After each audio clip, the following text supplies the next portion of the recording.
दोस्तों बास फिल्में ऐसी होती है जो दिल पर नहीं समाज की जड़ों पर वार करती है। और बास फिल्में ऐसी भी होती है जो धीरे से आती है, खामोशी से चुप जाती है और पीछे ऐसा जख्म छोड़ जाती है जो ना मरहम मांगता है ना वजाहत। दोस्तों, आप जैसा कोई ऐसी ही एक फिल्म है। ये फिल्म महज रिश्तों की कहानी नहीं बल्कि उस हॉल की कहानी है जिसमें माशरा औरत को कैद रखता है। और जब वो हॉल टूटता है तो अंदर से निकलती है वो चीख जो सुनने वालों के कान नहीं ज़मीर पाड़ती है। दोस्तों, नेटफ्लिक्स पर रिलीज़ होने वाली नई फिल्म आप जैसा कोई की इस तफसीली वीडियो में आप सबको खुश आमदीद कहता हूँ। इस फिल्म की पूरी कहानी शुरू करने से पहले चलिए आप मेरे चैनल को जल्दी से सब्सक्राइब कीजिए और बेल के आइकन को दबाइए ताकि मेरी हर नई वीडियो सबसे पहले आप देख सकें। और दोस्तों, वीडियो को जल्दी से लाइक करें और शेयर करें। दोस्तों, फिल्म की कहानी में दिखाया गया है रबरू यानी आर माधवन, जो एक संजीदा सुलझा हुआ बज़ाहिर मोहब्बत करने वाला शोहर, और सामने है फातिमा सना शेख जो फिल्म में लैला का किरदार अदा करती है। दोस्तों, फातिमा सना शेख की मुस्कुराहट में मासूमियत है, बातों में तकन है और आंखों में छुपी हुई है एक चीख जिसे वो बरसों से दबाए हुए है। वो एक माँ है, एक बीवी है और एक बेटी, लेकिन सबसे पहले वो एक इंसान है जिसे जीने की ख्वाहिश है। दोस्तों, इस फिल्म में दिखाया गया है कि किस तरह से लैला जब ज़िंदगी में कैद हो जाती है और कैद को वो मोहब्बत कहकर अपनी ज़िंदगी को आगे बढ़ाती है तो वहीं से आज़ादी बगावत बन जाती है। दोस्तों, शुरू शुरू में तो जब रबरू की शख्सियत देखने को मिलती है तो वो एक लाजवाब शौहर लगता है, मगर फिल्म की कहानी जैसे जैसे आगे बढ़ती है तो रबरू की शख्सियत में हमें वो सारी बातें नज़र आती है जिसमें झलकता है कंट्रोल, हर फैसले में मौजूद बालादस्ती, और लैला की खामोशी हमें बताती है कि ये वो रिश्ता है जो बाहर से सोना लगता है लेकिन अंदर से मुकम्मल तौर पर जंगालूद हो चुका है। दोस्तों, फिल्म के एक मंजर में जब लैला खामोशी से बच्ची को स्कूल छोड़कर आती है और रबरू नाश्ता खाते हुए सिर्फ इतना कहता है, कल रात तुमने दरवाज़ा ज़ोर से बंद किया था, तो वहीं पर एक सर्द लहर दिल में दौड़ती है। ये वो लम्हा होता है जो चीख नहीं मारता मगर अंदर का सब कुछ खिला देता है। यही फिल्म की कामयाबी है कि ये चीखें बगैर तेज़ धमाके हमें सुनाई देती हैं।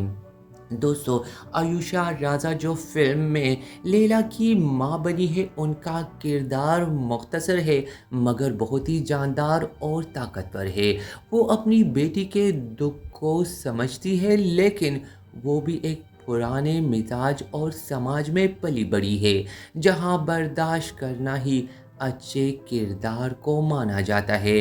फिल्म में वो लम्हा जहाँ माँ और बेटी की खामोश आंखें मिलती है और दोनों को कुछ कहने की ज़रूरत ही नहीं पड़ती, वही अल्फाज मात खा जाती है। दोस्तों, फिल्म की कहानी बहुत ही मजबूत और इमोशन से भरपूर है और इस फिल्म के हर सीन में हमें कोई ना कोई अपनायत भी नज़र आती है। फिल्म की मौसीकी की बात करें तो इस फिल्म की मौसीकी इस फिल्म का रूह है। फिल्म का बैकग्राउंड में चलने वाला म्यूज़िक जो अक्सर सिर्फ एक सांस की तरह महसूस होता है, हर सीन को गहराई देता है। आनंद भास्कर की कंपोजिशन फिल्म के इमोशंस को ऐसी कश्ती में बहा देती है जो बगैर डायलॉग के भी ہر سین کا مطلب سمجھا دیتی ہے۔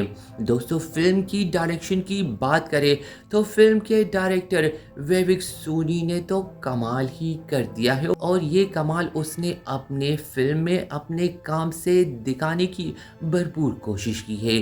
فلم کے ڈائریکٹر نے فلم کو اونچے ڈائیلاگز یا ڈرامائی سین سے نہیں بلکہ عام زندگی کے سادہ سے لمحات سے طاقت دی ہے، جہاں شوہر کا دھیما لہجہ، بیوی کی خاموش نظریں اور کمرے کی دیواروں پر ٹنگی بے رنگ تصویریں مل کر کہانی کو سناتے ہیں۔ دوستو فلم کا مرکزی نقطہ وہ لمحہ ہے جب لیلا اپنے اندر کی قید سے نکلنے کا اصولی فیصلہ کرتی ہے۔ اس نے سالوں تک برداشت کیا ربرو کے ہر فیصلے کو، ہر جملے کو، ہر خاموش طنز کو، مگر جب ایک دن وہ آئینے میں خود کو دیکھتی ہے تو وہ عورت نظر نہیں آتی جو خواب دیکھتی تھی۔ وہ صرف ایک سایہ ہے جو دوسروں کی مرضی سے جیتا ہے، اور اسی لمحے وہ فیصلہ کرتی ہے، اور پھر جو ہوتا ہے وہ نہ صرف ربرو کی زندگی بدل دیتا ہے بلکہ ہماری سوسائٹی کے سوچ کو بھی بدل دیتا ہے۔ دوستو یہ فلم مردوں کے لیے ہے، ان مردوں کے لیے جو خود کو مہربان سمجھتے ہیں مگر اپنی بیوی، ماں یا بہن کے ہر قدم پر اپنی مرضی تھوپتے ہیں، ان مردوں کے لیے جو عورت کی خاموشی کو رضامندی سمجھ بیٹھتے ہیں۔ یہ فلم ایک زوردار تھپڑ ہے مگر بنا آواز کے، ایک ایسا تھپڑ جو صرف چہرے پر نہیں اندر تک لگتا ہے۔ دوستو فلم میں اداکارہ فاطمہ ثنا شیخ نے جو اداکاری کی ہے وہ سچ میں قابل تعریف ہے۔ اس کے چہرے کے ایکسپریشن، ہر منظر میں دکھایا گیا درد، اور آخر میں اس کی آنکھوں سے جھلکتی خود اعتمادی، یہ سب اسے اس کردار کے ساتھ مکمل طور پر ایک کر دیتا ہے۔ جبکہ آر مادھون نے ایک مشکل کردار بہو بھی نبھایا ہے، ایک ایسا شوہر جو برا نہیں مگر بہترین بھی نہیں، ایک ایسا مرد جو خود کو ٹھیک سمجھتا ہے مگر سمجھ نہیں پاتا کہ دوسرا بھی جینے کا حق رکھتا ہے۔ یہ کردار کسی ویلن کا نہیں بلکہ اس عام مرد کا ہے جو ہماری سوسائٹی کے ہر گھر میں پایا جاتا ہے، اور یہی اس کردار کا سب سے خطرناک پہلو ہے۔ دوستو فلم کے اختتام میں جب لیلا اپنی بیٹی کے ساتھ باہر نکلتی ہے بغیر کچھ کہے، بغیر کسی ڈائیلاگ کے، وہ لمحہ دل کو چھو جاتا ہے۔ یہ آزادی کا اعلان ہے، یہ صرف ایک عورت کی جیت نہیں بلکہ ہر اس عورت کے لیے ایک امید ہے جو اپنے اندر آواز دبائے بیٹھی ہے۔ دوستو فلم کی کہانی میں کہیں کہیں تھوڑی سی الجھن محسوس ہوتی ہے، خاص کر فلم کے درمیان کے حصے میں اور انٹرول کے بعد، مگر فلم جتنی آگے بڑھتی ہے اور اپنے اختتام کی طرف گامزن ہوتی ہے تو فلم کی کہانی سب کچھ سنوار دیتا ہے، اور یہی اصل کامیابی ہے کہ ایک فلم جو سادہ سے شروع ہوتی ہے وہ اتنے گہرے اثرات چھوڑ جاتی ہے۔ دوستو آپ جیسا کوئی ایک ایسی فلم ہے جسے ہر لڑکی کو، ہر عورت کو اور ہر مرد کو دیکھنی چاہیے، خاص طور پر ان مردوں کو جو خود کو بظاہر محبت کرنے والا کہتے ہیں لیکن اپنی بیوی، بیٹی، بہن یا ماں کی خواہشوں کو اہمیت ہی نہیں دیتے۔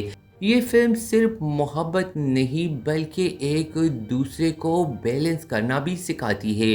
یہ فلم بتاتی ہے کہ محبت صرف تحفے دینا نہیں بلکہ ساتھ جینا، ساتھ سمجھنا اور ساتھ خواب دیکھنا ہے۔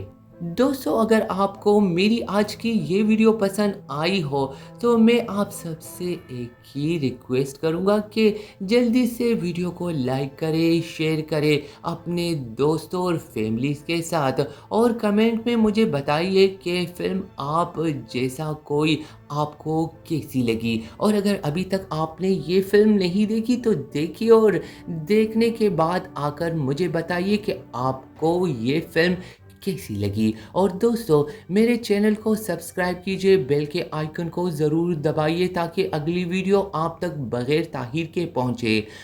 तो दोस्तों चलिए अगली वीडियो में फिर से बात करेंगे किसी ख़ास फ़िल्म या बॉलीवुड, लॉलीवुड या हॉलीवुड की किसी ख़ास शख्सियत की ज़िंदगी की कहानी फिर से मैं आप सबके लिए लेकर आऊँगा।